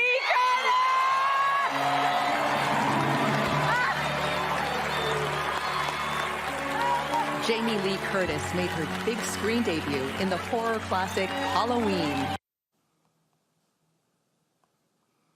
All right, so here's the deal, Renita. The movie that Jamie Lee Curtis won for, of course, took home 7 Oscars last night, and she won Best Supporting Actress. This is the daughter of actor Tony Curtis, Janet Leigh. She mentioned both of them. Both of them were nominated for Oscars as well. And for people who have not been following this award season, it really has been in this category at the major awards. You talk about the Golden Globes, the SAG Awards, the BAFTA, the People's Choice Awards, Critics' Choice, that actually Jamie Lee Curtis, Angela Bassett, and Stephanie Sue, who was also in the same movie with Jamie Lee Curtis, they've been sort of like winning. So there was no one runaway favorite in this category. And so a lot of black people are like, oh my God, she got screwed, or she got messed over by the Academy. But really, it was a toss-up based upon how all the other major awards have been going. Right. I mean, but, obviously we all were pulling for Angela Bassett to walk away with this award, especially after getting other historic awards for Marvel movies. And so it was a disappointment to a lot of folks, including myself. But what really made me mad about the whole incident was people trying to police Angela Bassett's emotions. People are online are talking about how, she was wrong to sit down when Jamie Lee Curtis's name was called, the look on her face. Why didn't she stand up and clap? People are saying this when they have not walked a mile in most black women have not walked a mile in most black women's shoes in this country. When you are over 18 and you've been in the workplace, you've had some portion of life experience, you quickly find that, frequently black women's work is erased and we are not awarded for the things that we do great. And so likely her reaction had nothing to do with Jamie Lee Curtis, but it was probably just a continuation of, I'm sure she's experienced, like any other black woman has experienced, continually being looked over. And so to me, that is what I thought was even more damaging, was the continuation of trying to police her behavior and now come at her a certain way because she was obviously disappointed that she did not win this award. That's her right to be disappointed, and nobody should be trying to police how she responds to that. Well, first off, Julian, I went to go see Creed 3 last night, so I actually saw this category on my DVR. So I watched the whole segment. Now, did Angela Bassett eventually stand up Yes, she did. Then now when Jamie Lee Curtis finished her speech, did Angela Bassett clap? No, she didn't. But the bottom line is that you can react any way you want to react. As I said, this was a category where, again, you've had different winners at the different major awards. So this wasn't like Jamie Foxx with Ray, or it wasn't like Forrest Whitaker when he played Idi Amin in The Last King of Scotland, where they won every single award show. It was a foregone conclusion. That wasn't the case. But your thoughts on, again, some folks being a little bit perturbed that she did not win, but also those perturbed at her, some saying she was not gracious in congratulating Jamie Lee Curtis. Well, I basically agree with what Renita said about people trying to police her reactions. She is a human being who was probably clearly disappointed. And I don't know what showed on her face because I was looking at that carefully. I was disappointed for her because a lot of us thought she should have won it. But Jamie Lee Curtis is also a really great actress. Quite frankly, she's one of my faves if among the melanin deficient. So from that perspective, this is all political. Who gets to vote? We don't know who voted. I just think Angela Bassett rocks. She totally rocks. She rocked in Wakanda. She rocked in the second one. Ain't nobody tripping, and she's not tripping either. She, quite frankly, she got an NAACP Image Award, Roland. As you know, I think you were there. She got an Image Award, and she said it was meaningful for her to get something for her people. So, get it from the other people. It would have been nice. There will be other opportunities, but I'm just an Angie Bassett fan, and just cheer her on. And think this sort of micro policing is unacceptable. The woman didn't smile. She didn't stand up. Whatever. I mean, if you went pan the audience, there's some other people who didn't stand up. There's some other people who didn't clap. It's not required. Her feet could have been hurt. I mean, I go to award shows all the time. Enough.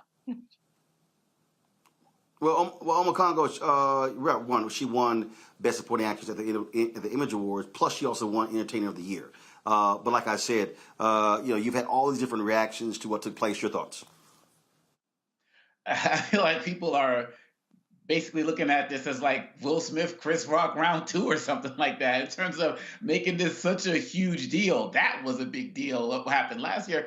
This is a woman. Look, I know Dr. Malvo said that, she's a human being like anyone else, but in our community, damn it, she's the queen. And we hold her in such high regard that everything that both Dr. Malvo and Renita were saying were true. She does nothing to disrespect the game of acting in Hollywood or anything like that. She has always been regal in everything that she does. And so really at the end of the day, if people want to pay more attention to her than everything else that was going on, it shows how petty they are. But as our sisters have said on this panel, Black women are used to it. So I know she's not paying it any mind, but we really got to do better. She put in the work. I didn't see the other movies, so I can't speak to them. I know that she gave an Oscar-worthy performance at the end of the day. And like we all said, the NAACP Image Award, at least particularly at this point in time with everything we're dealing with, it's really more important to me than the Oscars right now. But Angela Bassett does not disrespect the game of Hollywood in any way, shape, or form. Leave her alone and put some respect on her name.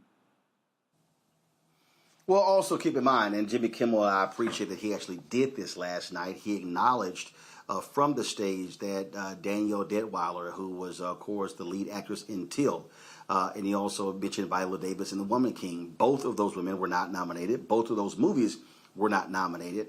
And he said those were movies that were worthy of people watching and also being rewarded. I thought Detweiler gave an unbelievable performance. I absolutely believed that she had earned a Best Actress nod as well for that movie, playing Mamie Till Mobley. But again, this is what happens when you have these award shows. These things happen all the time.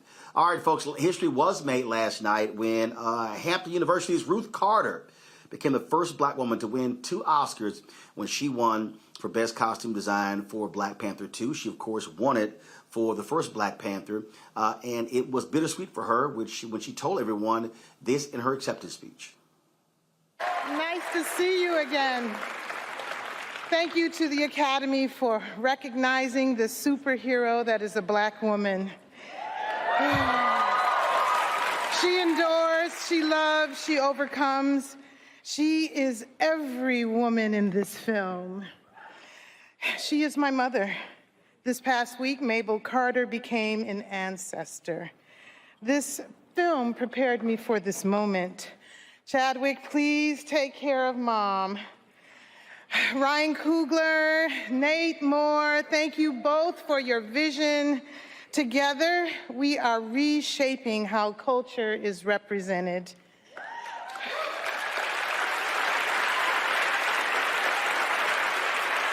The Marvel family, Kevin Feige, Victoria Alonso, Luis D'Esposito, and their arsenal of genius. Thank you. I share this with many dedicated artists whose hands and hearts helped manifest the costumes of Wakanda and Tolakan. This is for my mother. She was 101. Ruth Carter, again, makes history, and folks, she got her start doing Spike Lee's movies. And when you go back and look at Mo Better Blues, you look at Malcolm X, look at all of those different movies, she was the costume designer there, Coming to America too as well. So she is absolutely a legend in Hollywood, which is why when she won last night, even when she won a couple of years ago for Black Panther, everyone stood up to acknowledge her greatness. And so congratulations, Ruth Carter, on winning your second Oscar as well. And yes, she also won Best Costume Design at the NAACP Image Awards as well. All right, folks, got to go to a break. We come back, we'll talk nutrition, the impact on improving your health by what you eat. That's next on Roland Martin Unfiltered on Black Star Network.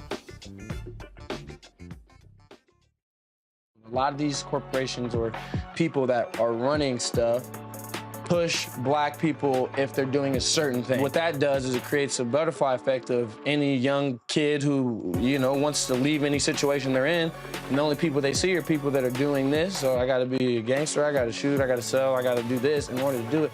And it just becomes a cycle. But when someone comes around and is making we don't do, they don't want to push it or put money into it. So that's definitely something I'm trying to fix too, is just show there's other avenues. You don't gotta be a rapper, you don't gotta be a ball player, you can be a country singer, you can be an opera singer, you can be a damn whatever, showing the different avenues. And that is possible, and it's hard for people to realize it's possible until someone does it.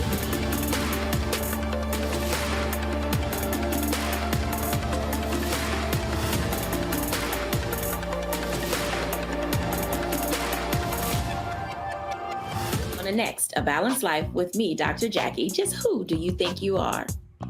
And maybe more importantly, who is it that you think you're trying to please? The answer to that second question is really wrapped up in the first. Think about that, being the true, authentic you, no matter the circumstance. But we learn the art of forgiveness, not only of forgiving one another, but forgiving ourselves. And we also learn how to love ourselves so that we can love each other. That's next on A Balanced Life, here on Black Star Network. I'm Deborah Owens, America's Wealth Coach, and my new show, Get Wealthy, focuses on the things that your financial advisor and bank isn't telling you, but you absolutely need to know. So watch Get Wealthy on the Black Star Network.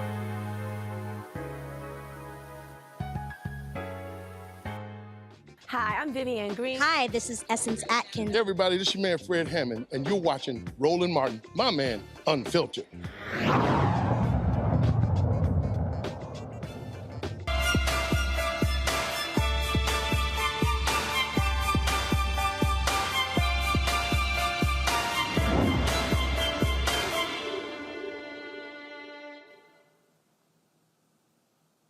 All right, folks, nutrition is a huge part when it comes to wellness. And, of course, many folks we've had on the show talked about not wanting people to be so wedded to having to take medicine. How about doing things the natural way? Jessie Thompson is my next guest. She's the author of the new gynecologist recommended book, In Fibroids Manual and Guide. She also has been very much focused on how what we eat can heal the body. Glad to have you back on the show. And so We talk about what you can eat to heal the body. Explain that. Well, thank you so much for having me, Roland. Food is our medicine, no question. It is literally what we consume every day is actually healing our body or it's harming our body. So it's very important for us to make choices that actually help the body support its natural detoxification function. The body is a masterpiece. It is created to detoxify. Of course, you know, there are sources of toxins all over, from the air to the food that we eat, et cetera, because not all the food that we eat is healthy. The stress is a major factor, especially for us as people of color, Black people specifically, in the trauma of racism.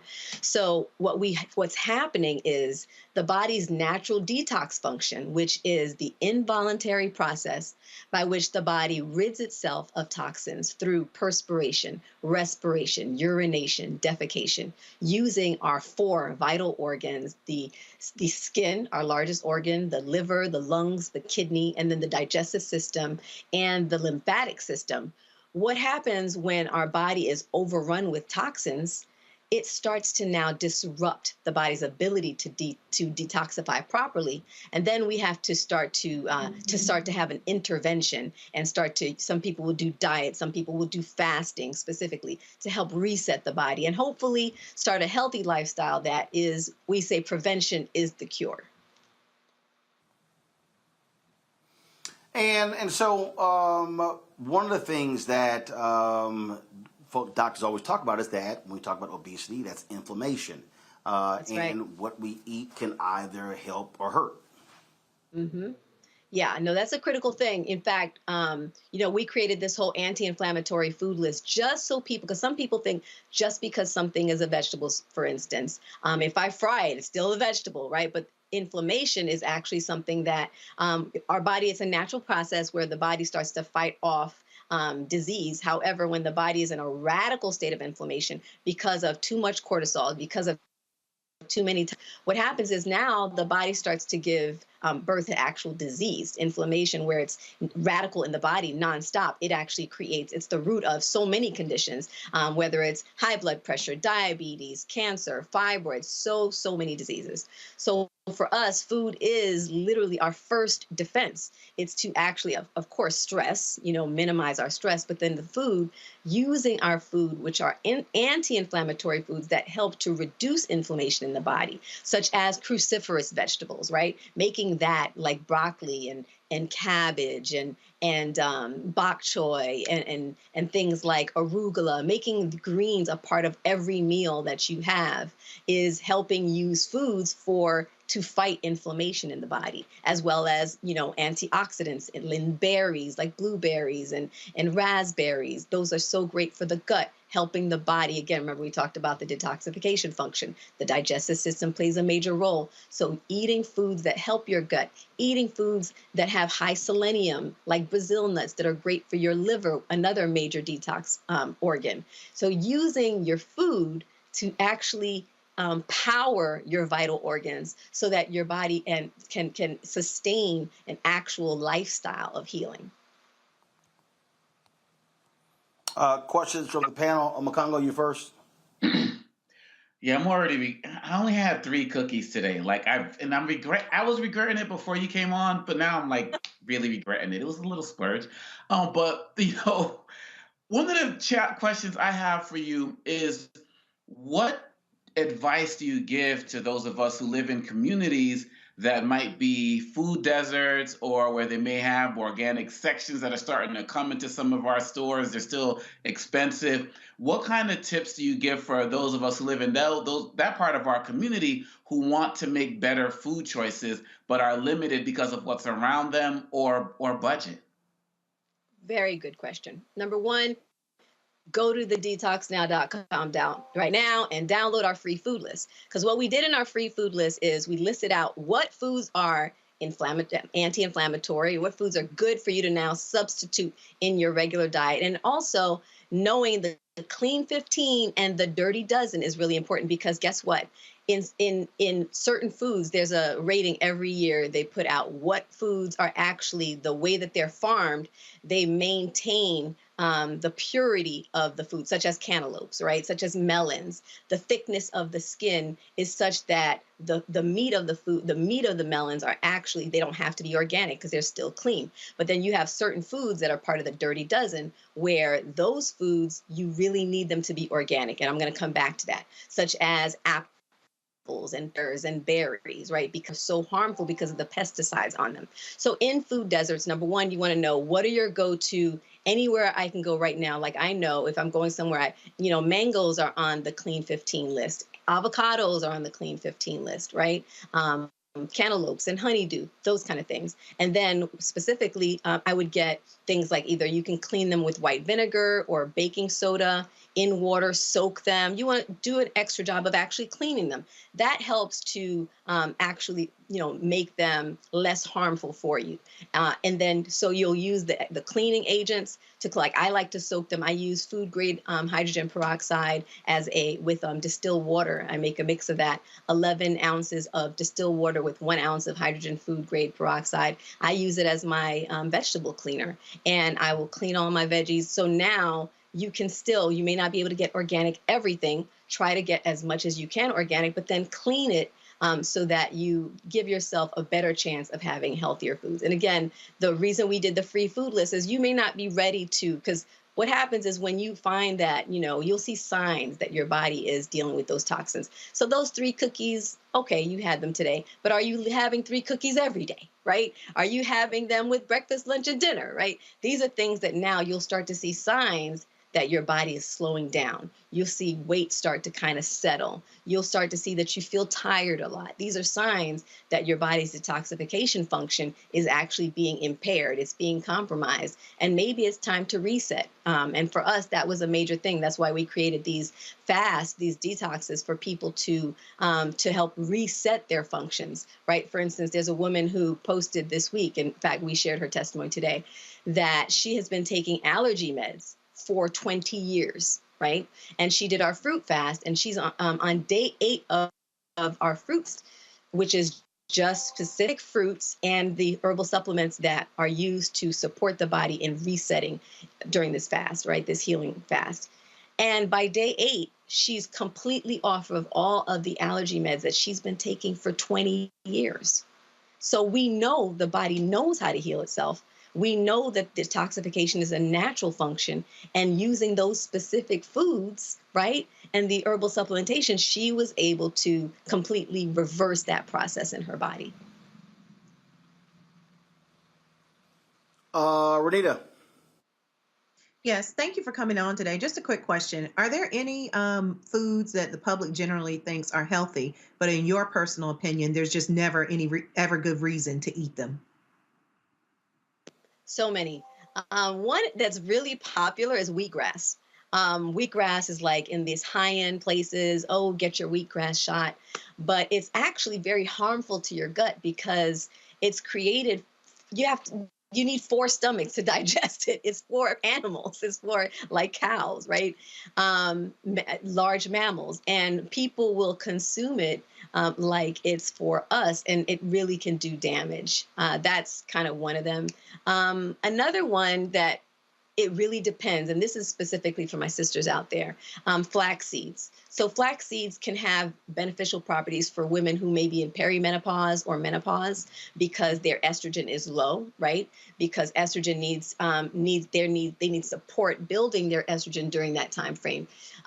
But if you are not in perimenopause or menopause and you're just in your childbearing years, flaxseed can actually lead to estrogen dominance, too much consumption of that because of how estrogenic it is. And that can cause hormonal imbalance. And that's not just for women. I led to that because of the perimenopause, but with men, you can see things like development of male man breasts, as well as, baldness, lose hair, things like that. So in other words, it can get those same inflammatory responses in different ways. Wow, thank you. Julian, I literally have I got 40 seconds. So a question, quick answer, go. You've talked about reset a couple of times. what does it? How long does someone have to change their diet, or what must one do to reset? You've seen this slowness, you've seen these things. How do you reset? So fasting is one of the most powerful ways to reset. That's why, we offer free group consults to help everybody determine which fast is the best one for them, because there's intermittent fasting, there's fruit fasting, there's water fasting. So I don't want everybody to just think any fast is right for me, but a fast is great because that voluntary process allows your vital organs to rest, to then now be able to restore their function with the right setting. And we've seen everything from people get off high blood pressure meds with our water fast.